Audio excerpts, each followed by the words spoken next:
Chapter 15. Annalise. Boyle and Abner were unconscious but still alive. Sabrina ripped off Boyle's headset and visor and put them on. She could hear the chatter of officers searching the floors of the station. Superimposed on her vision was a map of the station, the secured wings glowing blue. She quickly punched in a message that their wing was locked down. She knew the station security would try to track her own headset, so she removed its power source. She could use Boyle's now, and she took Abner's for good measure.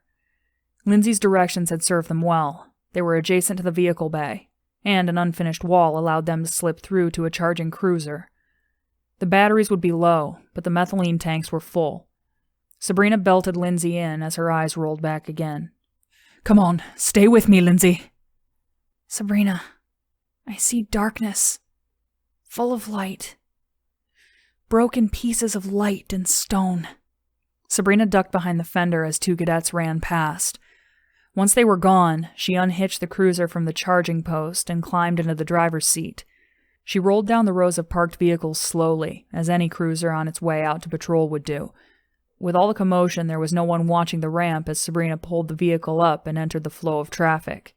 She waited until they turned the corner off Avalos Street before she stopped, replaced the power source in her own headset, got out, and tossed it into the back of a passing vegetable lorry.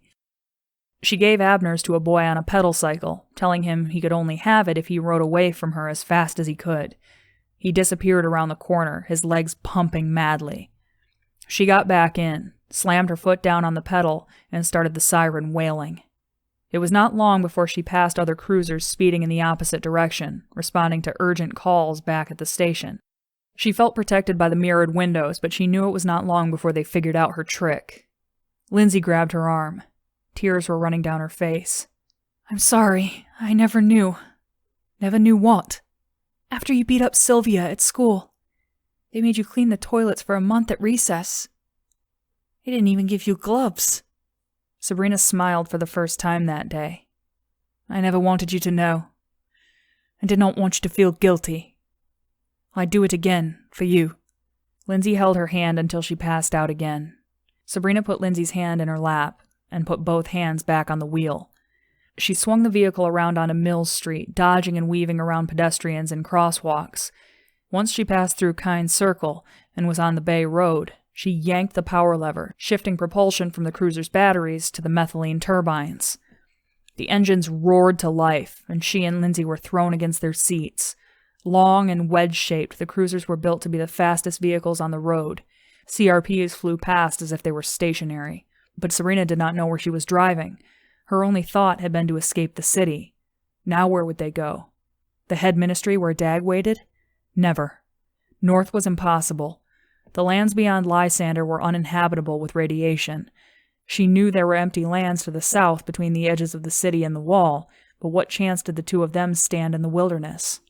Voices in her ear had determined that the locating beacon from her headset in the vegetable lorry was a decoy. The same with Abner's. Time was running out. She watched the fuel and temperature gauges on the instrument panel of the cruiser. Their speed was slowly charging the batteries. When she lifted the lid on the supply box at their feet, she saw it was full. Each cruiser had at least 3 days of food and water, as well as thermal blankets. 3 days. Then what? "There were people here once," Lindsey said, pressing her hand to the window, brown lands running past her fingers. "What people?" "People sent away. Then others came. They called it home. They had lost so much. It was so sad. So much pain." Sabrina rubbed the wheel with her thumb, wondering how strong a dose they had given Lindsey. She pictured Jacob and his flat, dead-eyed stare. Her thumbnail peeled off a piece of the steering wheel grip as Lindsey began to drift away again. "Lindsey! Lindsey, stay with me!" The turn to the head ministry approached on their left and disappeared. They were rolling down a road Sabrina had traveled with her uncle only a few times, when he had taken her with him to visit orchards and fields managed by the ministry. Wind blew in from the sea and sent curtains of sand across their path and over the cruiser in long, curling eddies. A black shape metastasized outside Sabrina's window, a shape that screamed like a child. A barrage of green light flooded the cockpit of the car. An Elved. A white number 3 stood out against the black exoskeleton. The Elved's turbines were whining at full blast, twin cones of blue flame rippling, the ailerons tipping and turning with small adjustments as the machine tried to identify her and Lindsey. Sabrina slapped down her visor before the beams traced her face, buying her a few moments to power down the window. The heat of the desert and the Elved engines poured over her like a furnace. She suppressed a cough in her throat. Her skin was suddenly flush with sweat. The noise and heat woke Lindsey, her eyes growing wide at the sight of the machine so close. The Elved rocked in the vortexes thrown off by the cruiser, the plating and limbs rearranging as it sought a more aerodynamic configuration. The chrome struts that connected the turbines to the body gleamed as they extended, one segment telescoping into another. Sabrina depressed the blaster setting to its most lethal, took aim out the window, and fired. A blue arc danced and dissipated as currents shorted out in the machine.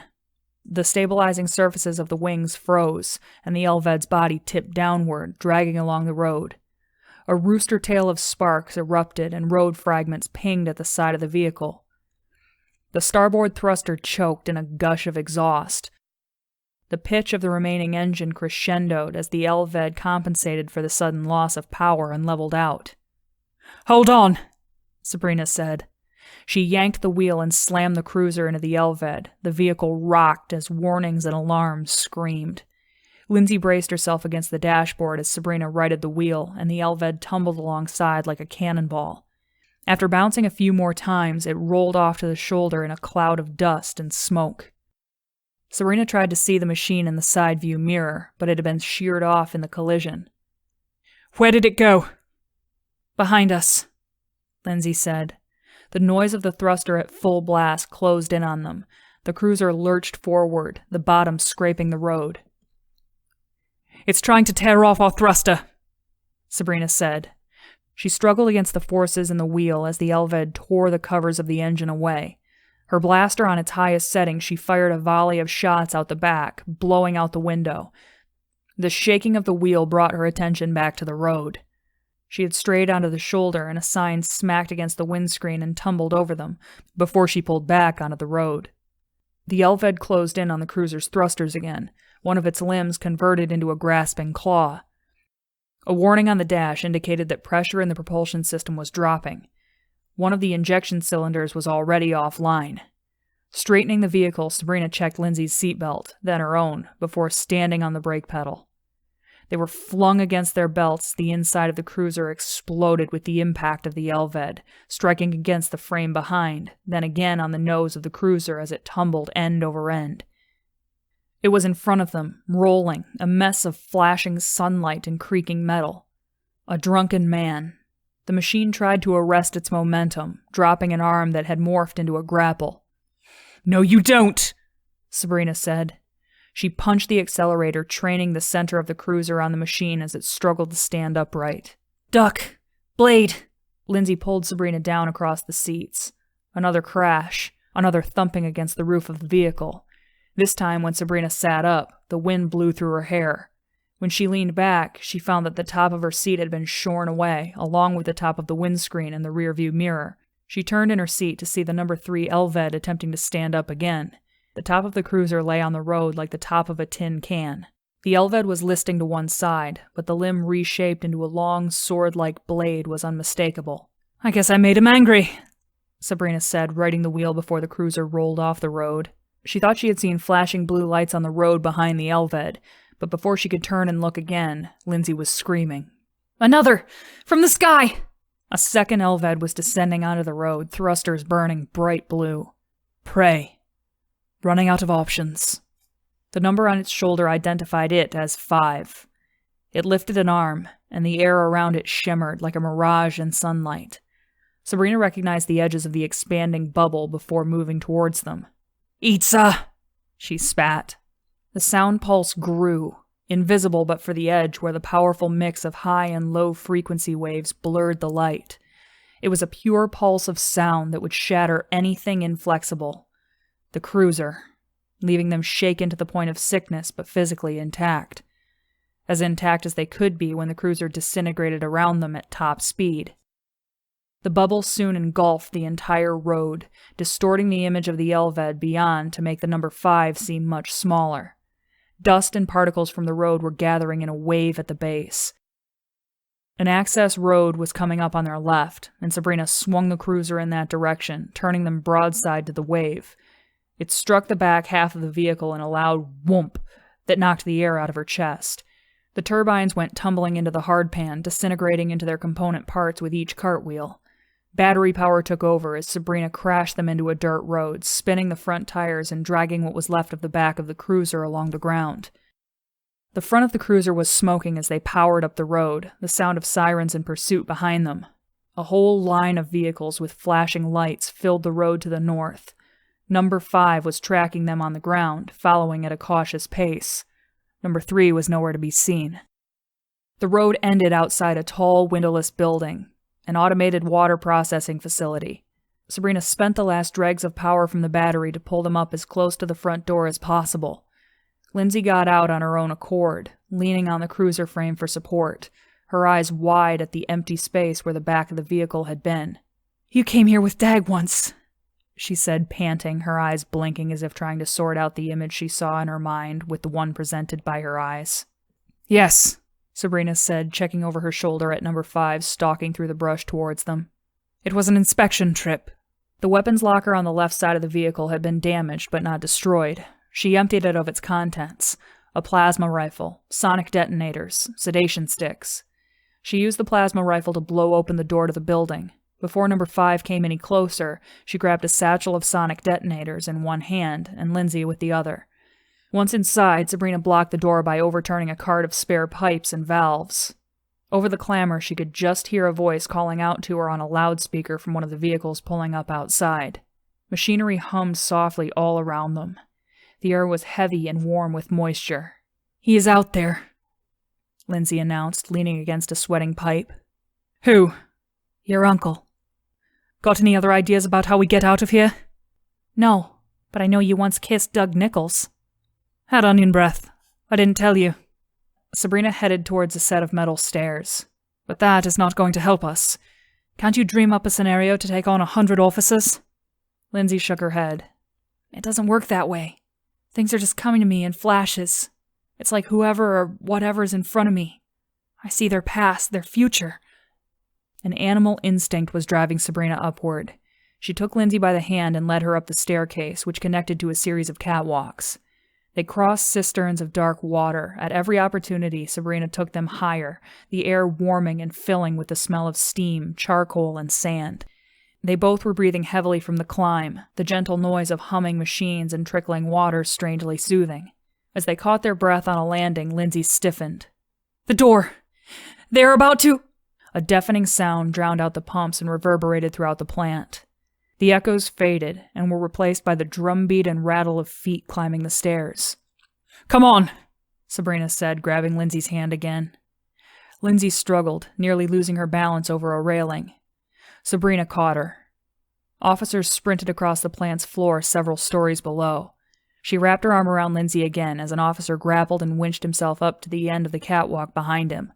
She turned her blaster on him, but before she could fire, Dag's voice called out from below.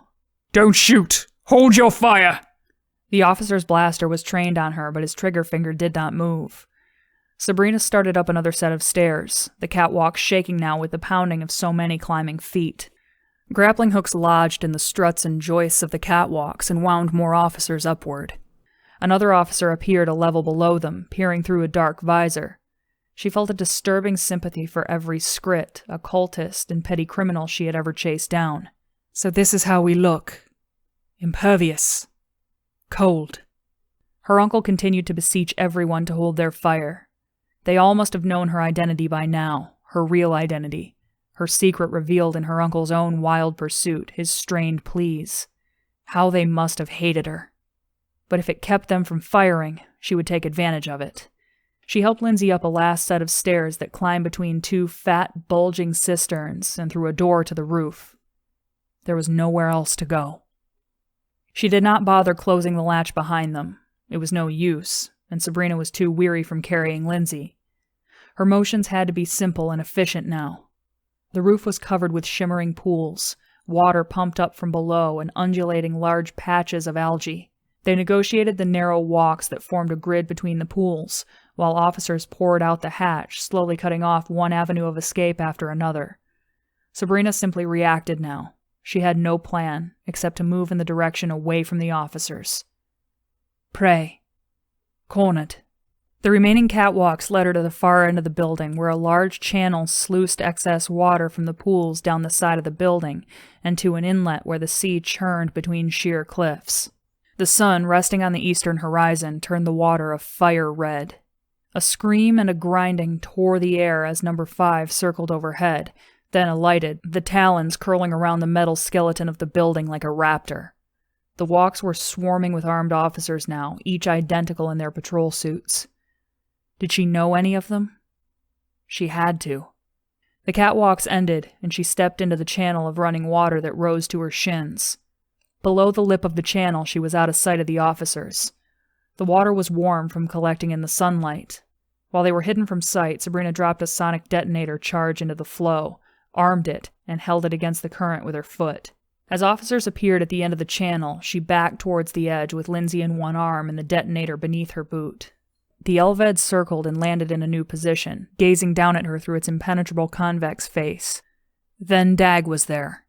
By all appearances, the wrinkled slacks, the unbuttoned shirt damp with sweat, he had been ripped from his work by the unfolding situation. How she had humiliated him. Their great leader. His personal life displayed so openly before his subjects. His complete lack of control. His disheveled state. Sabrina could not determine what she felt when she looked at him. It was better to see him than the weapons aimed at her. But at the same time, all he represented to her was betrayal. He splashed into the water. Sabrina, please, stop this. I've seen what they do, Dag. She raised her gun at him. I've seen what they do. Tell me you didn't know. He lifted his hands, palms outward, and shook his head. Sabrina, I should have told you. How could you let it happen to her? Sabrina said, wrapping her arm more tightly around Lindsey, continuing to back down the sluice of water as her uncle followed gingerly, slipping once to his knees, then righting himself. Officers dropped into the water behind him, fanning out into a line. Sabrina checked over her shoulder to make sure no one was circling back behind her. Please, I can explain everything. It is my own fault I have not shared the entire truth with you. Dag pleaded, his face etched with worry. Lindsey stiffened in Sabrina's arm and shook as another tremor took her. The spell did not last long, but when she came out of it, Lindsey clung to Sabrina more tightly than before, her nails scratching against the mesh of Sabrina's suit. She looked back and forth between Dag and Sabrina, her eyes full of poison. How could you do that to her? She said between her teeth, her arms tightening around Sabrina. Something Sabrina had never seen appeared in Dag's face. Fear. He stepped towards them, only to slip again in the water to his knees. He tried to steady himself, waving his arms. Lindsey, don't! He killed your parents, Sabrina! The water swirling at their feet seemed to grow stronger. A tern wailed and tipped against a landscape of red clouds. Water thrown up by the disrupted current gathered in gleaming drops like quicksilver on the beams of the building, beams where in places the paint had blistered beneath spreading scabs of rust. Lindsey steadied Sabrina now. They had reached the edge of the channel, and ocean waves crashed in an inlet far below them. The buzz of locusts rose from a grassy ledge below. Sabrina felt completely hollow, her insides scooped away, and what was left of her, only a thin residue clinging to a dying, empty shell. She knew the only reason she could stand on those hollow columns that were once her legs was Lindsey, straining against the current to support her own dead weight. Dag's hand was wrapped around his middle, as if he had been kicked, his lips pale and trembling. Sabrina, there is so much you don't understand. She used the hollow limb that used to be her arm to point the gun directly at her uncle's face. Tell me the whole truth. He kept to one knee but steadied himself with the other leg bent, reaching his hands out to her. I'm so sorry. I'm so sorry. I had no choice. She nearly shot him, but Lindsey stayed her for whatever reason, placing her hand on her hollow forearm. Tears were blinding her now. The Elved, the officers, the shining sun, all working into a blur. She fought Lindsey, lifting the gun again. Dag was motionless, staring blankly at her, his mouth, his cheeks, his jaw sagging. She heard pleading sounds from Lindsey, but not the words. Her own voice came out in a whisper, the question driven by some seed of doubt placed there so long before, germinating only now. What is my real name, Dag? The answer seemed to come to mind as soon as the word left his lips, as if it was a puzzle piece she already knew by the shape of its absence. Annalise. The only sound was the water rushing past. Every weapon remained aimed in their direction. Sabrina lowered her own, but did not let go, lest the officers rush forward. Dag, she said, wrapping her free arm around Lindsey. Lindsey seemed to understand. She took hold of Sabrina's belt with both hands and pressed herself close. Promise me something. Anything. Don't try to follow us. Before he could answer, Sabrina lifted her foot off the sonic charge and threw herself and Lindsey over the edge. They fell in a curtain of suspended water before the whoomp of thunder exploded. The railings and skin of the treatment plant twisted free into the air, pliable as ribbon. Then the shock waves struck them, sending them down, faster, farther, arm in arm, into the waiting sea.